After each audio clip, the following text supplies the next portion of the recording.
Welcome back to the latest Manchester United news, where we will discuss the latest on the outgoings involving Casemiro, Rashford, Sancho, the goalkeeper situation, and Anthony.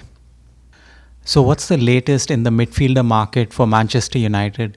We already know that Manchester United is going to lose one midfielder this summer, which was Eriksen, as he's leaving on a free after 2 years at Manchester United. We also know that Manchester United is trying to get rid of Casemiro because they have already spent a lot of money on him, but they're also paying a huge amount on wages to him to use his services. He is aging quite quickly, and he does have the ability, but he doesn't have the legs to consistently be a starter at Manchester United. So Manchester United are hoping to recoup some of the 70 million pounds that they have spent on him, and this was done just 2 years ago. So let's see what's the latest on Casemiro. So according to Ben Jacobs, Casemiro is aware that the Saudi Pro League want him after previous approaches. However, at the moment it's described as a soft contact to see if the player has changed his mind. This is the thing that Saudi clubs have been trying to get Casemiro to Saudi Arabia, but he has always insisted that he wants to stay in Europe and he wants to stay at Manchester United. This could be because he wants to get into the Brazil team and play in the World Cup, and he thinks that maybe if he goes to Saudi Arabia, there's a chance that he might not be called to the Brazil squad.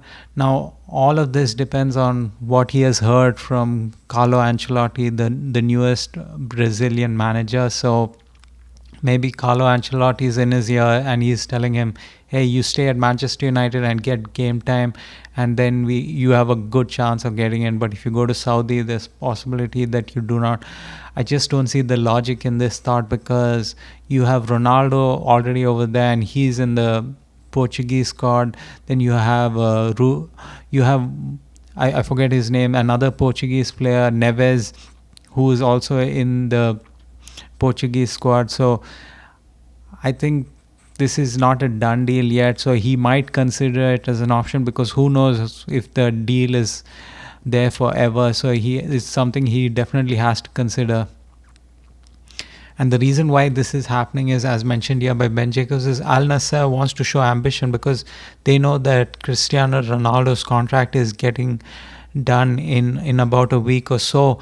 And so they want to get players to surround him with. By the way, Cristiano Ronaldo has not won anything in Saudi Arabia other than individual trophies. He wants to win on the club level, and so he wants to be surrounded by players who can help him do that. There was talk that this summer he could possibly be loaned out to Al Hilal so that he could be part of the squad which plays in the Club World Cup.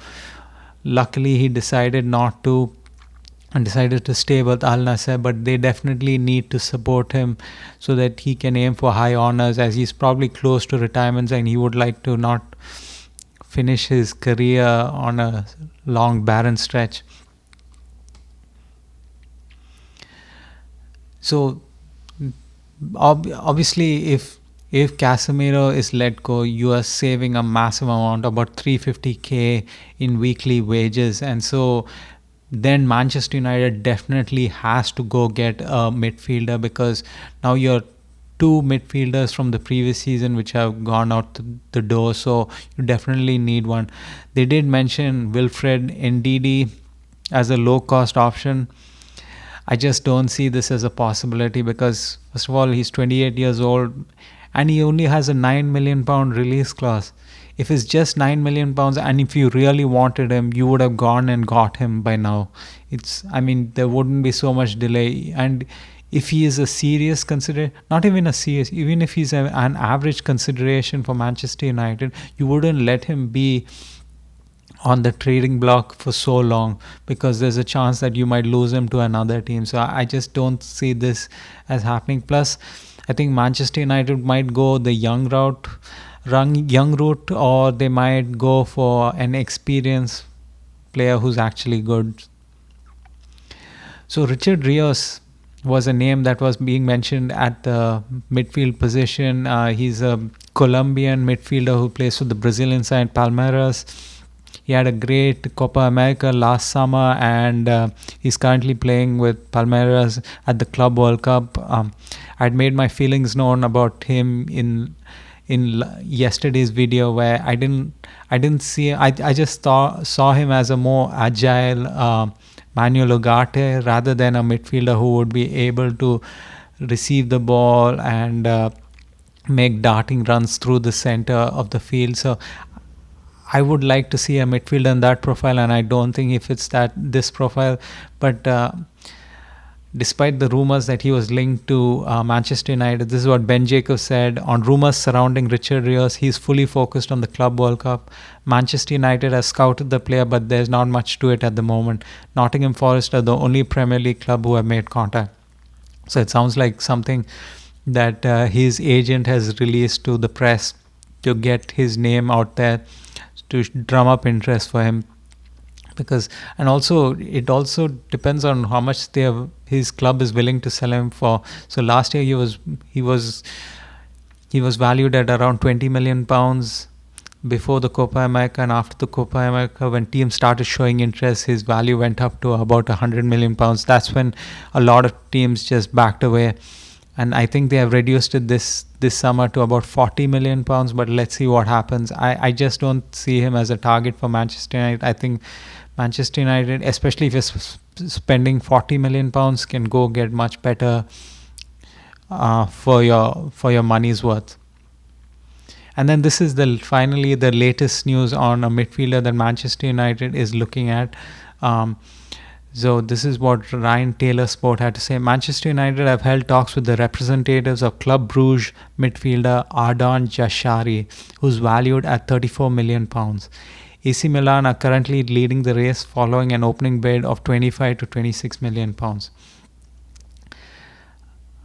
I saw his tape. I mean, again, it's just the highlight tapes. I liked it, but then highlight tapes can be very misleading. So if the Manchester United do go for him at £34 million, that's a great deal. I think he's good with his feet. I think he can receive the ball.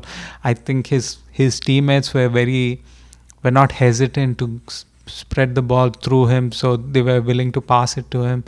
And plus, he was able to find his players. So I think that's the kind of profile that you would be looking at one of the pivot positions, because the other pivot position would obviously be Bruno Fernandes, who would move up the field and play at a higher position on the field. So he would be possibly left on his own.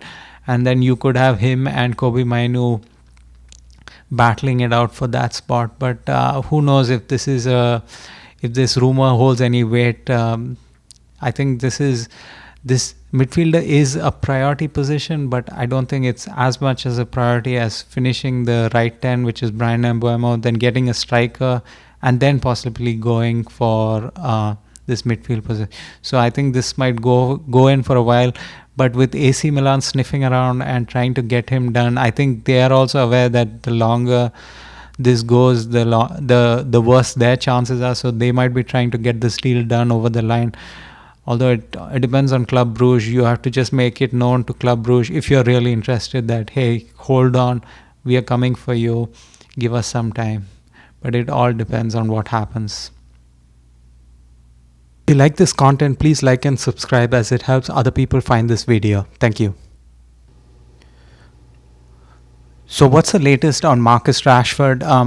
So Marcus obviously doesn't want to play for Manchester United anymore. He's looking for a club. Manchester United and Ruben Amorim don't want Marcus Rashford back at Old Trafford. So where does Marcus Rashford go? Marcus Rashford has clearly made it known that he prefers Barcelona, but it all depends on if Barcelona prefers him. So this is what Ben Jacobs had to say, that Marcus Rashford has made it clear that he wants Barcelona, but Barcelona have made it clear they want Nico Williams. However, Athletic Club want his release clause paid in one, which could be difficult. See, this is what Barcelona is trying to do. They're pitting one player against the other. They want both the players. They want Nico Williams and they want Marcus Rashford. But the difference is Nico Williams is on a good contract at Athletic Bilbao and he has a release clause. And they know that Athletic Club is not willing to sell him below the release clause. Now, on the other hand, they know Marcus Rashford is at Manchester United. Both of them want to part ways, so they know there is some flexibility in that deal. So what they are trying to do is get Nico Williams over the line, and then come later on in the window and try to negotiate with Manchester United to get a good deal. Obviously, this sucks for Manchester United because whenever we try to sell our players, for some reason there is bad press about the players. Not everything is coming out from the club on their bad behavior, but sometimes it's the players who are feeding the press about their dissatisfaction, and that is lowering the potential transfer fees. Can you do anything about it? Who knows in the future? But in this case, everybody in the world knows that Manchester United has to let Marcus Rashford go either on a permanent or on a loan. But let's see what happens. So this is what Ben Jacobs said. Man United's position is clear. They want £40 million. They don't want a loan, and they want Marcus Rashford gone. The player at this moment won't engage with suitors that don't have Champions League football, regardless of status. And this is where the big-headedness comes off the player. The player is also restricting the number of clubs who can come and approach him and be possible suitors. So, I mean, it leaves Manchester United in a bind where they cannot do anything. They have a player on big wages. They want to get rid of him, but if Marcus restricts the number of clubs who can come calling for him, then all they can do is wait for Barcelona to come and dictate the terms. So do they get £40 million? No. Will they get a loan with a possibility of an option of £40 million, which never gets activated? Possibly. So this is what Barcelona are considering a loan move for Marcus Rashford, even though their number one priority is Nico Williams. Rashford's clear preference is Barcelona. Obviously Barcelona is going to try for a loan, because you try to do a loan because when you don't have the funds, but also when you're unsure about the player. So this allows them to have 1 year with the player, see if he fits in the system, and then decide at the end of the loan if you want to buy him or let him go back. This is obviously sucks for Manchester United, because you cannot keep sending people on loans for multiple years and then let them drain out the contract, especially when you're paying a big chunk of their wages, and then send them out on cheap. So I think Manchester United is trying to do their best with the permanent sale. Let's see what happens. And this is an important point which was mentioned by United Mufcnews. So, as I've shared, this is what he says: as I've shared many times recently, Rashi targeted even after Nico. Versatility key factor for Barcelona. So this is another rumor which was also mentioned on the internet, that Hansi Flick, the Barcelona manager, is going for Nico first. But even if they get Nico, they want Marcus Rashford, because they feel that Marcus Rashford could play any of the winger positions, but they can also play him on the 9 position. He never was able to work the 9 position at Manchester United, but hey, Hansi Flick has the ability to try out and see if it works. But because he'll probably be on a loan, and if it doesn't work out, he can send him back. So I think Manchester United should insist with the player that it has to be a permanent, and try to go to Barcelona and make it as hard as possible, and try to have conversations with Rashford that hey, it can't just be Barcelona or nothing. He has to consider other teams as well to possibly get this deal done. So Jadon Sancho, the player that Manchester United have been trying to get rid of the past 2 seasons, is back this summer. Both Manchester United and Jadon are trying to find a club suitable for him. The good news is that next summer he probably won't be here, because this is the last year of his contract. Manchester United is desperately trying to sell him to get any kind of transfer fee, but Jadon Sancho is taking his time. I mean, who blames him? He's on a great contract with great wages, so he's definitely trying to earn at least what he's entitled to this last year, and then possibly go on a free. But it looks like he is considering some of the clubs out there. For example, this is what Ben Jacobs had to say about Jadon Sancho's preferences. Jadon Sancho would like to, if possible, stay in English football or return to Dortmund. However, they are focused on other targets.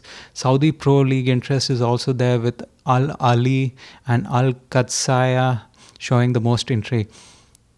Obviously, we can sell our players to Saudi, but it depends on if the player wants to go or not. There's so many players that we would like to sell to Saudi and get a decent price, but it's looking like they're showing their preference to be still stay in Europe. So the latest news is that Jose Mourinho, who's the manager at Fenerbahce, is trying to get Jadon Sancho to Turkey, and they are offering about £165,000 a week. Actually, one of the local newspapers, Sabah, has reported that Sancho has agreed to a fee of about 8.5 million per season, a figure that is likely after tax. Turkey's lower tax rate for footballers has allowed Fenerbahce to lead the race for the 25-year-old's signature. So everything about Jadon Sancho, at least this time around, is about the wages that he can potentially earn. That's why the deal with Chelsea broke down. So Turkey does not tax the wages at a high rate compared to England. So he'll probably going to get 8.5 million pounds per year. That is after tax. So that's definitely a great deal for Jadon Sancho to consider. Does it happen? I think it can happen, because you just had Leroy Sané going to Turkey. You have Victor Osimhen going to Turkey. Obviously, Victor Osimhen was going for it just for the wages, but there are clubs in Turkey who are able to meet the wage demands of some of these players. So I think this is a deal that might go through, but does it work completely for Manchester United? So Manchester United obviously want to send Jadon over, but they want £25 million for his services. So, and obviously Fenerbahce is not willing to do that. Their best they are willing to offer is 18 million euros, which is about 15.5 million pounds. Is that an acceptable figure for Manchester United? I guess it is, because if you get that amount, and then you don't have to make a payment to cover the remaining, at least a fraction of his wages, then I think in the end you at least get something. You're able to cut ties, you're able to get some amount of transfer fee, which looked highly unlikely, and then you can just get rid of this problem. But I don't know if Manchester United will stick to their guns and wait for the £25 million. So this is by a local Italian newspaper who's saying Juventus are pushing for Jadon Sancho and are planned for new contacts with MUFC tomorrow to discuss the player. So obviously Jadon Sancho is a talented player, and a lot of teams are interested. A lot of teams thought that, hey, let's wait, take our time, wait for the last part of the window. But as they get news through grapevine that, hey, some clubs are pushing forward to get Jadon Sancho over the line, now they are all putting their offers in, or they're trying to get in touch with Manchester United to discuss the possibility. Obviously Juventus is here. There are also Napoli, which have shown interest. Who knows where he ends up, but it all depends on what kind of deal they would offer him. Obviously, he is possibly looking for a long-term deal at medium to high wages, because that would ensure that he doesn't get stuck next year when he's coming in as a free agent, but with not much of a negotiating hand. So I think he would like to get the permanent deal done, but I also feel like he would like to wait it out, go on a free, get a signing on bonus, and then can negotiate for whatever he wants. But let's see what happens. So the latest on the striker position is that Manchester United would like to replace Rasmus Hojlund and get a more competent striker in his place, but unfortunately, because of the finances, most of it depends on outgoings. So obviously Rasmus Hojlund is currently the incumbent striker. He didn't have a great season, and Manchester United, especially Ruben Amorim, would like a more effective striker.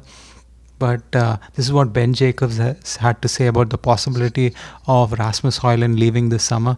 So Manchester United don't want a permanent exit where they make a book loss. If they sign a starting striker, then later on it could be the situation where Rasmus Hojlund drops down the pecking order and a late loan could happen. This is what I think.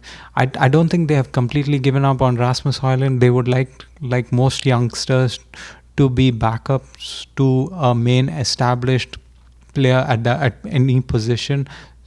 So I think ideally they would like to go get an established striker, or like how they would wanted to go get Liam Delap and then have Liam and Rasmus compete against each other.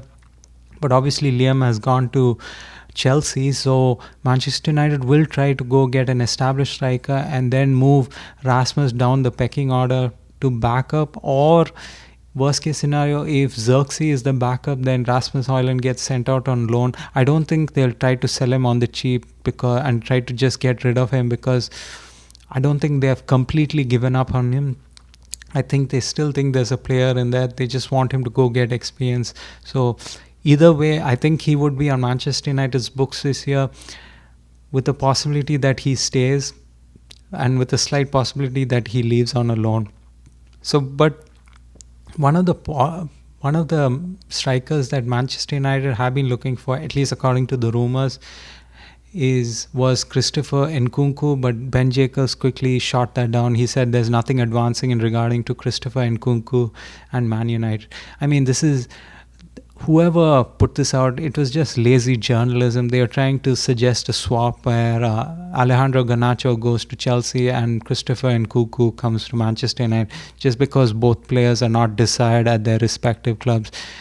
There is no way that Manchester United would just swap him. They would like to sell Alejandro Garnacho because he's an academy product, and for PSR reasons that helps a lot. And plus, Christopher Nkunku didn't have a great season with Chelsea. He is kind of injury prone.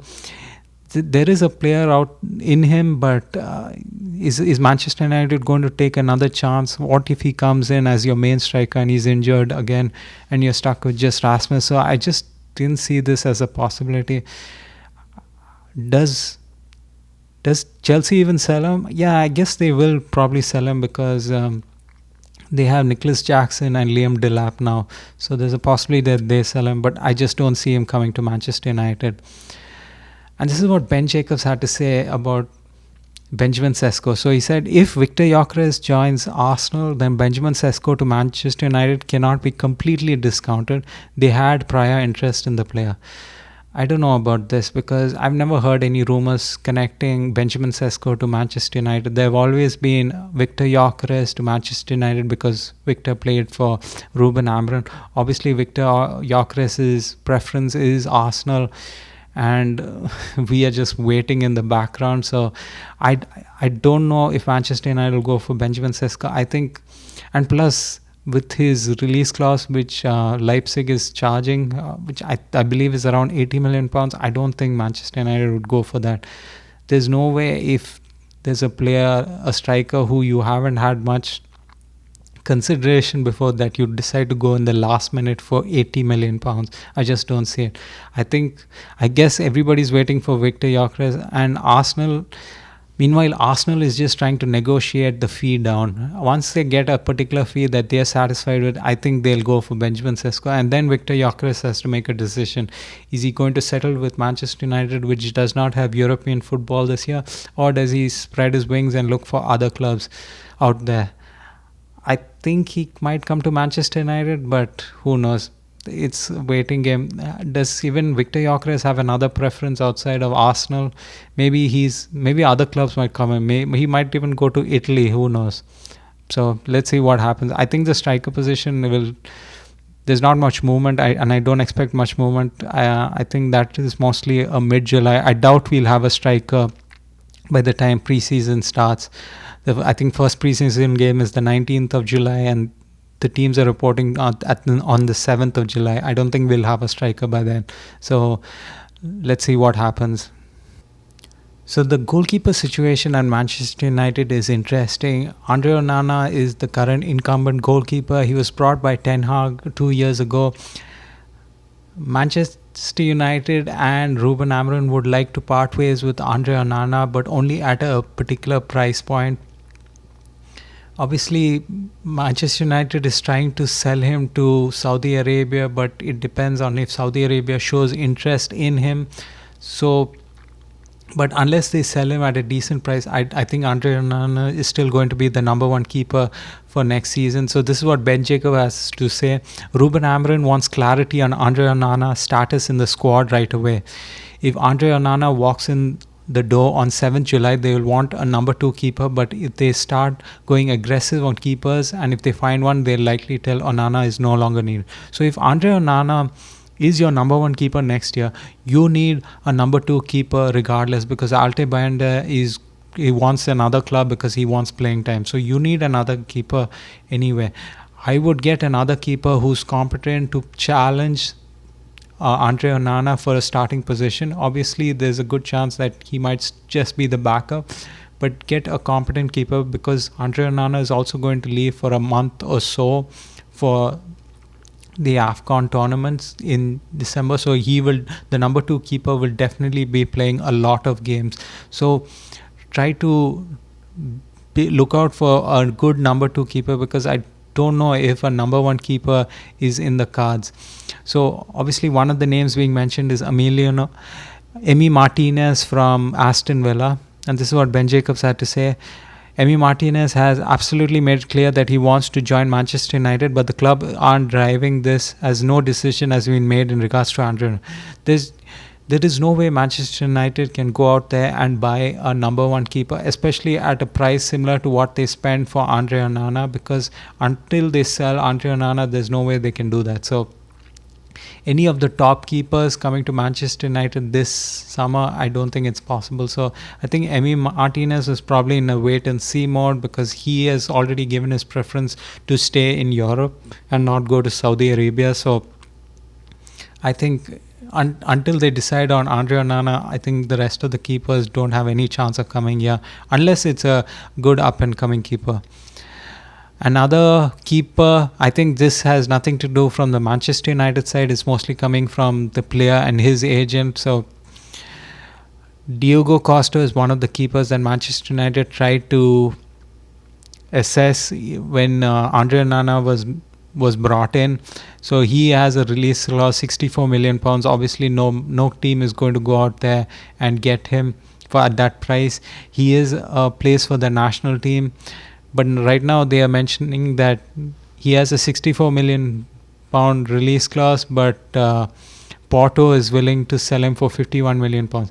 Manchester United is not going to pay that price again for a keeper for quite some time. So they might go for the cheap route. I just don't see this happening.